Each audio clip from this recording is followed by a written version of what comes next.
Domaraja Gukesh against Alireza Firouzja. So a reminder that in the first half of the tournament, Firouzja inflicted quite a painful loss on Gukesh. Terrible time pressure blunder. And Firouzja cleaned up. Normally Gukesh is so cool. So would that be weighing on his shoulders here? You know, would he be fearful of time pressure? Would that have some kind of psychological impact on his play? So anyway, Gukesh with white, and it's a Spanish, a Berlin, and instead of going for the endgame, Gukesh plays d3, keeps more tension in the position. Bishop c5, and Gukesh decides to castle here.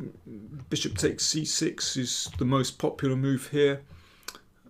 But castles, and now knight d4.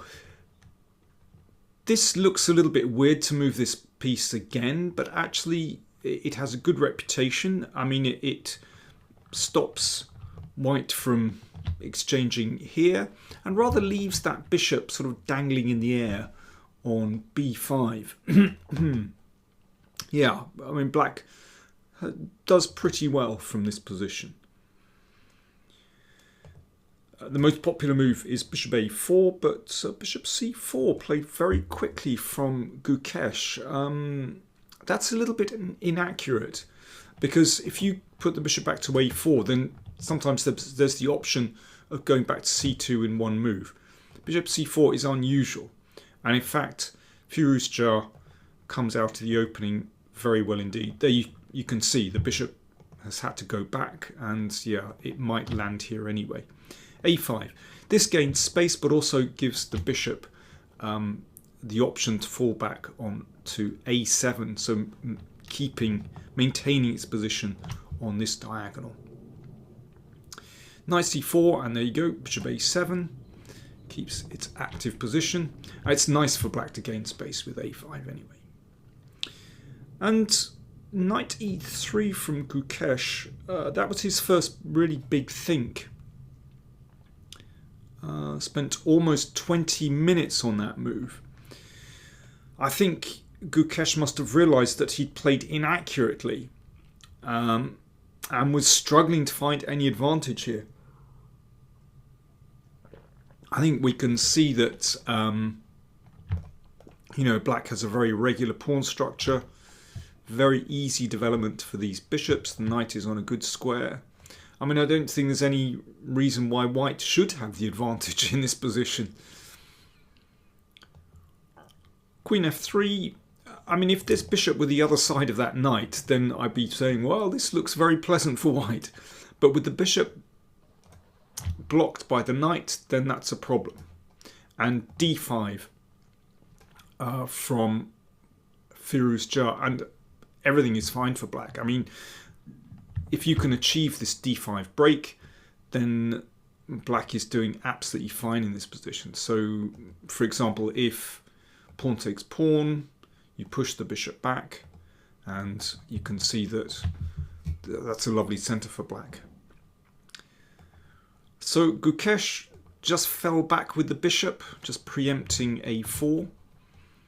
g6, that takes away the f5 square. Rook e1, you can see white is a little bit cramped. It's that knight that gets in the way of the bishop. Bishop e6, very easy development. Now if white just kind of passes here, then black has very easy moves. You can see I've highlighted these pawn advances on the queen side. You know, all these are possible. You know, potentially a4, b5, d4. And, you know, what is white doing in the meantime? It's not easy. So Gukesh decided to open up the middle, which, you know, gives black these nice pawns, but at least there is a little bit of play on the e file. And in fact, it's not too bad for white. King g7 looks like a normal move here, just to sort of protect those dark squares. Rook e8 played, slightly inaccurate from Firouzja. Bishop a4. Now it gets a little bit messy. Obviously rook e7 not possible, because of queen takes knight, you don't want to move the rook back. So, and bishop is not possible to block with bishop d7, that just gets taken. So e4, so Firouzja had to push on, had to commit this pawn. And that means that, you know, these squares can potentially be used for white. But still, I mean, black is doing absolutely fine here, and has this kingside pawn majority, 4 against 3. You've always got to look at the pawn structure and see how that determines strategy.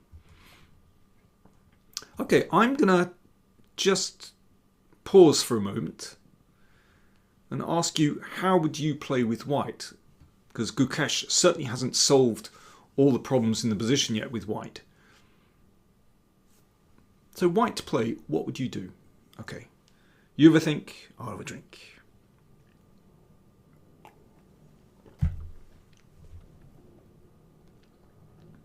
Knight f1. So this is very typical of Gukesh in a way. He's such a calm player, has a really calm personality. And although, you know, black has come out of the opening pretty well, white's position is still fine. He's found his feet. And knight f1 is a very simple move that means this bishop can enter the game somewhere. But also important that this knight goes back to f1, as we'll see. It covers some very important squares, including h2. Queen c7. There you go. You can see that, you know, in some positions it might be possible for black to set up this battery, but of course with a knight on f1, there's no danger. Bishop b3. Yeah, that's an important piece. So Gukesh exchanges, and bishop e3. So yeah, you can see with these last moves, knight f1 and bishop e3, this important, powerful bishop on a7 is neutralized. And the position is roughly level here. a3. Yeah, so Firouzja is, you know, trying to stir things up. He's obviously trying to break up white's pawns, but very cool reaction, c4. And, you know, if there's an exchange here, you can see that the knight protects the pawn, and there might be the chance to play knight d5 at some point. So it's not so important that these pawns are split. You can see if black were to take, that queen actually stands beautifully on this square b2. So white is okay there. Firouzja played knight h5. So looking at the outpost here on f4, g3 stops that. Okay, so what's the big idea? Why did he play knight h5? Well, it's all about this. f5. So, you know, I mentioned pawn structure. These 4 pawns on the king side, this pawn majority, can be very dangerous if that pawn manages to advance to f4. This is very well known. You see it in the Sicilian, for example, if black achieves d5.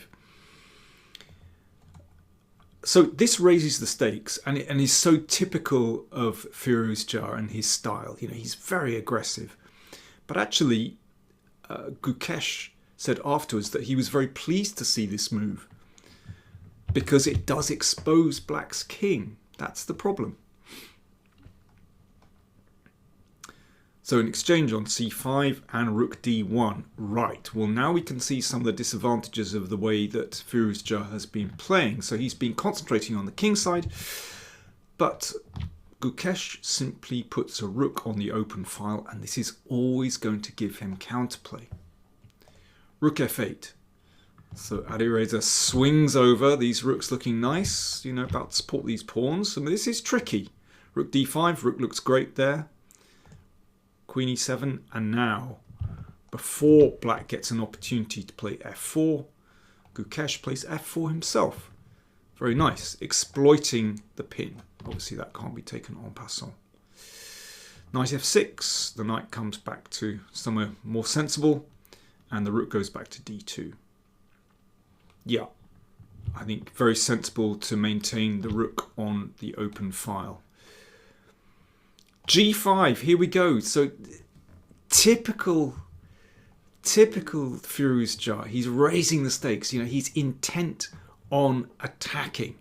You know, that's why he wanted to get the f pawn rolling, and he just continues with this strategy. But this is really risky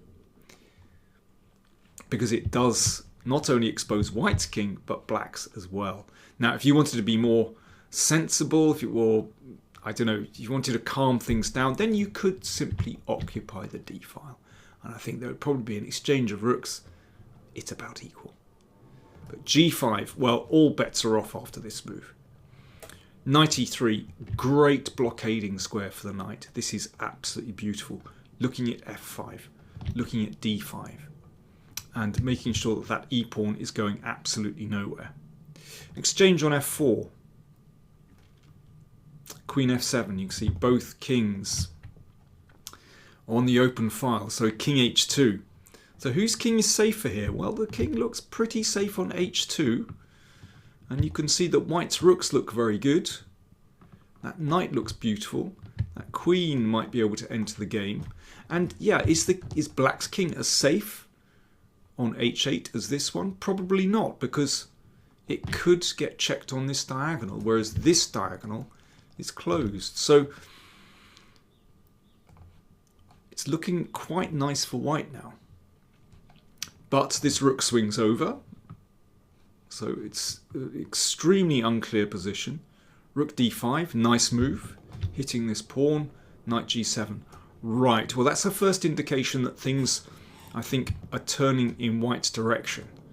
Because there is pressure on this pawn and black's knight has had to fall back. Rook d1. Taking control, really good control of the d file. But Firouzja is attacking. So the rook swings back onto the open file. So Firouzja blocks with rook g6 and rook d1. They're repeating the position. This is move 40. You know, they were both in a little bit of time pressure. So they're repeating the moves to get to the time control at move 40. So that's move 41. And Gukesh, yeah, invested a few minutes to play this move. He thought he was a lot better in this position. In fact, black is still absolutely fine here. So, for example, Queen h5 looks logical to me to attack this one. Rook g3 and then rook g6. Because, you know, with the active queen, then, you know, white always has to be a bit careful about the king. But rook g6 played by Firouzja. I mean, maybe he was anticipating that rook would just come back and, you know, they're repeating the position. But queen h4. Yeah, a much stronger move, activating the queen. An exchange on g1 and king h8 played. The computers think that this is a good idea for black. And they think this is about equal, but I tell you what, this looks really, really dangerous. You know, all white's pieces are active and the king's a little bit exposed. So might be equal for the computer, but for a human, not easy at all. King h8 looks like a very human move to me. King f2. Yeah, okay, that's stepping out of the open g file, and it's nice to bring the king towards the center actually. Rook g8. Queen g5. In fact, well, again, the computer thinks that queen h6 is more accurate, but I mean, queen g5 looks quite a natural move to put some pressure on this pawn. And here, Firouzja cracked. He played queen g6, offering an exchange of queens. In fact, it is possible to play knight e6. I mean, this doesn't, at first glance, it doesn't look very good. You know, it looks like white is just winning this pawn. But queen g7 is tricky. Obviously, the queen would like to enter into the position on one of these squares. Queen e5 still looks absolutely fine for white. But in fact, here, black has sufficient counterplay. Pawns are equal. I mean, I think white still has the better chances here. You know, these pawns look a little bit vulnerable. The king is very poor.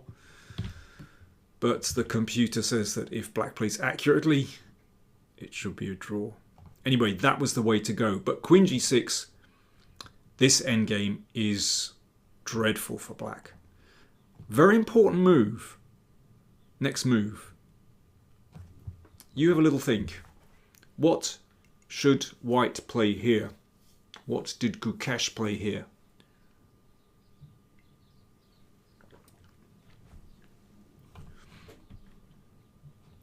That's a great move. Multi-purpose move. Not only does it hit g6 and threaten to come to b6 to attack this pawn, but crucially it prevents the knight moving to e6, which would, activate the knight, give black counterplay straight away. And white is winning. For example, if king h7 protecting that pawn, rook b6, rook b8, knight d5. I mean, this is complete domination.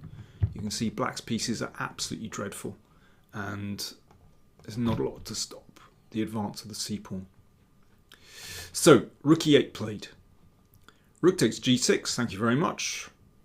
Knight e6, right, so Firouzja wants to bring the knight into play. Attacking this one, but that knight has a beautiful square on d5. Knight d4, so he's getting tricky with this knight floating around in the position, but in fact, white is winning this one. Rook e7, yeah, an exchange of rooks will mean this one is going through, basically. That's too much. So rook h6, c5. Black's king is in a particularly bad position because it means that will be fatal.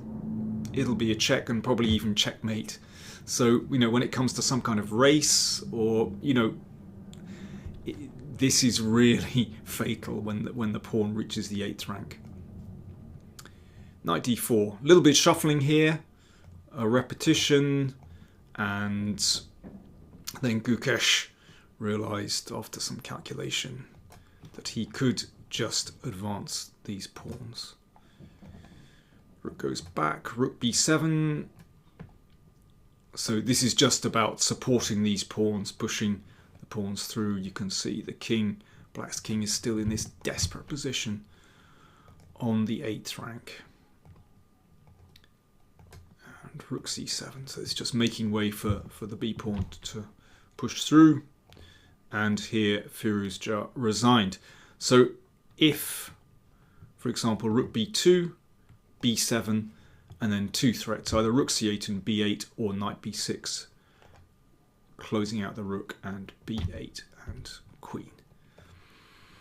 I thought it was a fascinating struggle that sort of ebbed and flowed, but all the way through, Gukesh managed to maintain his equilibrium. Yes, he didn't have the best opening. By this point, it seems as though, black has, very good outcome from the opening. But Gukesh understood, it's not that bad. And, by the time he got to this position, he's found his feet, and this is just a very equal struggle. Not a drawn position, but, this could go any way, and it certainly did. And who was the coolest player when it came to the time pressure? Well, it was Gukesh. And after the game, I mean, if you take a look at his interviews, you'll find them online. I mean, he must be the coolest player on the planet.